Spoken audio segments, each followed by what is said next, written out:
शनी शिंगणापूरला सर्वांची इच्छा असते की शनिदेवाचा आशीर्वाद घ्यावा आणि अतिशय जागृत देवस्थान आहे. मी वर्षानुवर्ष इथे येतोय आणि प्रत्येक वेळी शनिदेवाचा आशीर्वाद घेतो.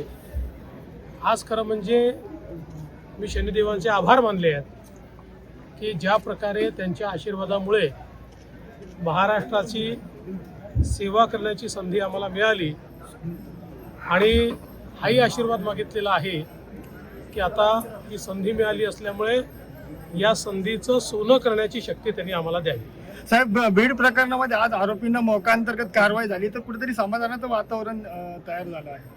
पोलीस योग्य कारवाई करतील. जेवढे पुरावे आहेत त्या सगळ्या पुराव्यांच्या आधारावर कारवाई होईल आणि कोणीही सुटणार नाही, कोणीही नाही. उद्या प्रदेशाध्यक्ष बदलायची चर्चा आहे. शनी शिंगणापूर देवस्थान तुमच्याकडे आहे ती फाईल, तर त्या संदर्भात आपल्या राज्याने कायदा केलेला आहे.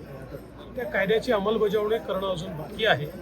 लवकरच आम्ही निर्णय घेऊन जो काही विधानसभेने कायदा पास केलेला आहे त्याची योग्य अंमलबजावणी मी करू. उद्या नवीन प्रदेशाध्यक्षाची घोषणा होणार असल्याची चर्चा आहे. नाही, काय नाही. सांगा ती गोष्ट? अजून माझ्यापर्यंत ही चर्चा पोचली नाहीये. सर, देशमुख कुटुंबियांकडून त्यांची मागणी आहे की या तपासाचं नीट होणार आहे, काही काळजी करू